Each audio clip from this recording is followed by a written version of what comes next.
Bienvenidos a una nueva transmisión más, es un placer estar nuevamente con ustedes, servidor y amigo Irving Rodríguez, transmitiéndoles desde su canal. Antes de irnos siguiendo la información, si es de su agrado, apóyanos con ese like, compártela, para que pueda llegar a más gente y se entere de esta información. De igual forma, te quiero desear que tengas un excelente día, nos encontramos ya a miércoles 6 de abril del 2022 y vámonos de lleno a la información, señores, porque vimos que este fin de semana el secretario de gobierno, Adán Augusto, había lanzado un mensaje contundente a estos del INE. Este mensaje llegó a calar a toda la oposición, que el día de ayer salieron en conferencia, ya pues obviamente interpusieron sus denuncias y ya salió el mismísimo consejero presidente a lanzar esta amenaza en contra de los actores políticos y de igual forma directamente hacia el secretario de Gobernación. ¿Qué fue lo que les caló? Estas palabritas y desencadenó toda esta rabia que les voy a presentar a continuación. Vamos a recordar lo que dijo el secretario de Gobernación, Adán Augusto, ahí en Sonora. Escuchen. Cuando le dijimos al presidente López Obrador que íbamos a venir a Sonora, me dijo, ¿y a qué vas? No, pues voy.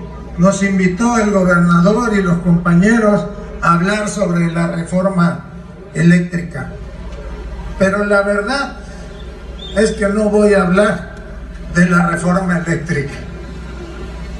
Vamos a apoyar al movimiento para que el 10 de abril los sonorenses y los mexicanos demostremos al mundo que somos capaces de apoyar al mejor presidente en la historia moderna de México. Y me dijo, hay que tener cuidado, no vaya a ser que te corran los del INE. Y le dije, mire, no me pueden correr, pero supongamos que uno de sus excesos me corran, pues me voy a parar ahí con Durazo en la esquina de la calle Pino Suárez y Niña Ceres a decir, pues es un honor que me corran por apoyar a López Obrador. Bueno, estas palabras le ardió hasta lo más profundo a toda la oposición, quienes salieron, fíjense ustedes, a dar estas palabritas ahí en el Senado de la República. Escuchen ustedes, porque también desencadenó que saliera el presidente Lorenzo Córdoba en entrevista con Aristegui, también a lanzar estas amenazas y decir que ya están las investigaciones ante estas demandas, estas denuncias que interpusieron la oposición. Escucha. La verdad, el tema que hoy nos trae, nunca pensamos que tuviera realmente la posibilidad de existir en nuestro país. No se sabe de repente qué adjetivos utilizar. Cuando creíamos que todo lo habíamos visto, cuando creíamos que este gobierno no tenía respeto por la ley, por la legalidad, nos encontramos con los eventos del fin de semana. ¿Qué pasaría si cualquier gobierno en el pasado se hubiera atrevido a violar la ley de la forma tan descarada, tan insultante, tan desvergonzada con la que lo hizo el gobierno actual? Y ni más ni menos el secretario de Gobernación, el hombre que se tiene que encargar de administrar las relaciones políticas al interior de la nación, que va y arenga, va y simplemente desprecia, lastima a instituciones que por mandato de ley en el 27 de la Ley Orgánica del Poder Ejecutivo de la República, él tendría que defender y tendría que conservar la relación. Y lejos de eso, va y simplemente los etiqueta, los desprecia con sus palabras. Yo creo que ese día, en ese momento, dejó de existir la posibilidad de que él sea un interlocutor válido para cualquier asunto en este país. No se puede permitir que por un asunto de querencias, así sea su líder, así sea su patrón, vaya y desprecie a las instituciones del Estado mexicano. Porque le guste o no, el Instituto Nacional Electoral es una institución de la República, que por cierto, a través de las determinaciones de ellos, permitió que él estuviera ocupando el cargo que ocupa y que el presidente fuera reconocido como tal. Y hoy de una manera realmente baja hacen una descalificación de toda la institución y aseguran, prometen, ofertan que se van a ir y que los van a ver pasar como si fueran los cadáveres, los muertos de algo. Absolutamente cero respeto. Me parece que lo que hoy vimos... Bueno, yo creo que ya sabemos todo lo que van a decir.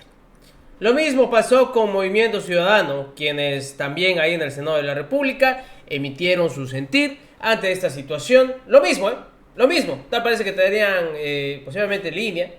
En fin, todo esto desencadenó a que saliera el mismo Lorenzo Córdoba y de igual forma dice: usar recursos públicos para promover la revocación del mandato es un delito grave.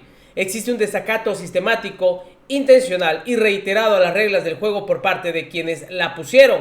Esto y más dijo el señor Lorenzo Córdoba en esta entrevista que tuvo con Carmen Aristegui. Escuchen ustedes. A mí me preocupa en primer lugar, pues porque hasta ahora el secretario de Gobernación había sido un interlocutor válido con el que puede haber diferencias, pero con el que se podía interactuar como órganos del Estado, no como con pinches y como partidarios, ni mucho menos.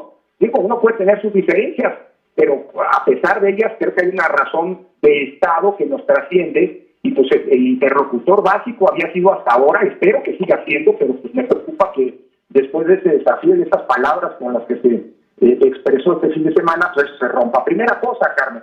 Segunda cosa, pues ya pasó lo que iba a pasar, que era obvio que pasara. Pues ya se presentaron denuncias, ya llegaron ante línea de denuncias por presuntas violaciones a la Constitución por parte de diversos funcionarios.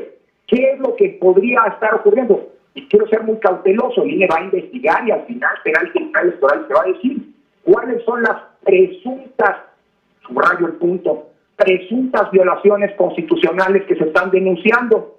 Bueno, la primera es la violación al artículo 134 constitucional que prohíbe a los funcionarios, que obliga a los funcionarios públicos a mantener neutralidad.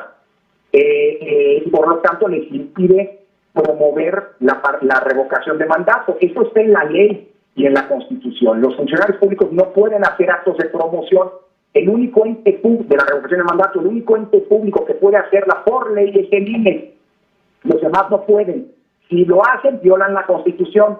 Segunda cosa, no puede haber propaganda gubernamental durante el proceso de revocación de mandato, desde la convocatoria, vuelvo a insistir, que emitimos el 4 de febrero pasado y hasta la jornada de votación, el 10 de abril. Y la propaganda gubernamental significa la promoción de actos de gobierno. Está también la denuncia respecto a que se están promoviendo los logros de gobierno precisamente para alentar la participación ciudadana en un sentido. Tercera posible irregularidad, el uso de recursos públicos. La Constitución y la ley de revocación de mandato, Carmen, son enfáticos, clarísimos. No hay vuelta de hoja y no cabe ninguna duda. La Constitución y la ley prohíben que se utilicen recursos públicos en la promoción de la revocación de mandato y recursos partidistas. Y lo que aparentemente se está denunciando es el uso de aeronaves del Estado mexicano para trasladar a funcionarios públicos y partidistas, parece ser, a actos de proselitismo que están, digamos, en los que ellos no podrían participar. Eso es lo que se está denunciando. Eso, de constatarse, implicarían violaciones a la Constitución y a la ley, y no solo, pueden implicar además delitos electorales, porque y ya no estamos hablando de faltas administrativas a cargo de sanción, cuya sanción está a cargo del INE y del Tribunal Electoral. Estamos hablando de eventuales delitos, porque sería utilización de recursos públicos con fines prohibidos. Es decir, vuelvo a insistir, la Constitución es enfática. No se pueden usar recursos públicos para promover la revocación de mandato.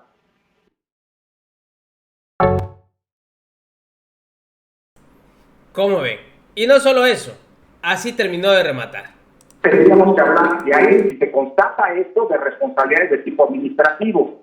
La ley electoral es muy clara en este sentido. Si el INE y el Tribunal Electoral determinan que hay una violación a estas normas, se tiene que dar vista al superior jerárquico del funcionario público aludido para que se impongan las acciones correspondientes. Es decir, si se constatara lo del secretario de Gobernación, le tendríamos que avisar al presidente de la República para que el presidente tomara las medidas correspondientes. Pero bueno, en fin, creo que hasta una absolución ya ha habido desde la conferencia mañanera, pero en fin, eso es lo que dice la ley. Pero creo que la absolución, perdón, me detengo aquí porque me parece que la absolución, usada así la expresión juguetonamente, pues más bien es por falta de información del presidente, porque el presidente yo creo que le creyó al secretario de Gobernación que iba a una cosa cuando fue a otra, pero pues cosa de que se informe un poco más el presidente. Si un funcionario le miente a su superior jerárquico, pues sobre eso ya no me meto, digamos, eso lo tendrá que decidir entre ellos. Pero sí se tendría que imponer las sanciones, se le daría vista para imponer las sanciones que correspondan. Segundo, si hay infracciones penales, pues se le tiene que dar vista a la Fiscalía Especializada de Delitos Electorales para que proceda penalmente en su caso contra esos funcionarios. Tercero, habría que determinar, pero eso le va a tocar al Tribunal Electoral definir si hay sanciones de tipo administrativo pecuniario. Y finalmente, Carmen, todo esto se hará del conocimiento del Tribunal Electoral. Pero todo lo que resuelve el INE seguro se va a impugnar, pero yo no me refiero a las impugnaciones. Me refiero a lo que dice la ley de revocación de mandato, y qué bueno que me preguntas esto, porque ya desde ahorita podemos empezar a contar que... Pues ya lo ven. Así es la situación. Eso es lo que está argumentando. Y no terminó ahí, ¿eh? Fíjense ustedes, porque hubo más de lo que dijo el señor Lorenzo Córdoba. Una situación que simplemente es lo que se esperaba por parte de la oposición. Y tal parece que lo van a tener. Eso es lo que querían, se los están dando, fíjense ustedes, y con esto también terminó su participación. Vamos a escuchar, permítanme un segundo, les pongo el audio nuevamente. Bueno, primero, Carmen, que te diría es que yo tengo un mandato que se va a acabar el 3 de abril de 2023. Es decir, yo tengo toda la intención y además tengo la responsabilidad de permanecer en el cargo y ejercer el cargo hasta el último día en los próximos 363 días por venir. Si en el camino hay una nueva reforma, pues mira, eso es un asunto que le corresponde al propio legislativo, y cuáles van a ser los términos de la reforma, pues ya veremos. Ojalá si hay una reforma, sea una reforma para mejorar y no una reforma para retroceder. Y por lo que hace al mecanismo de designación de los consejeros y consejeras electorales, pues si se pasa una votación, seríamos, lo dijo creo que el secretario de Gobernación, el primer país del mundo en que las autoridades electorales se eligen de esta manera, y eso pues, habría que hacernos pensar, pues no es algo para presumir necesariamente, ¿no? Hay muchas maneras en las que se puede ser el primer país del mundo, y evidentemente por algo será que en ningún país democrático a los funcionarios electorales no se les elige popularmente, sino que, claro, que es una función técnica, pues pasa por un proceso de criba, de análisis, por supuesto, de las capacidades técnicas, pero también de algo que es indispensable, que es el consenso político que necesita tener todo árbitro electoral para poder cumplir una función, la de organizar elecciones, que sin duda es técnica, pero también es eminentemente política. No quiere decir que sea sesgada, porque los árbitros electorales somos justamente eso, los árbitros que con imparcialidad y autonomía e independencia de los poderes, y no con... Ya, con eso vamos a terminar, que de imparciales y autonomía no tienen nada. Son totalmente parciales. Y tal parece que siguen órdenes. Enseguidita, la denuncia que interpone estos partidos de oposición lo toman como prioridad. Ahora sí, ¿verdad? Pero cuando son otras, simplemente lo hacen a un lado. Háganme ustedes el favor. ¿Ya lo vieron? Directamente ya lanzó la amenaza, en donde le van a argumentar que el presidente tenga que castigar a Dan Augusto, y si es necesario van a llegar hasta denuncias penales. Fíjense ustedes nada más. Nos vemos en una siguiente emisión. Que sigan pasando un agradable día. Servidor y amigo Irving Rodríguez, transmitiéndoles desde su canal. Señores, recuerden, la información está ahí y depende de todos nosotros el pregonarla.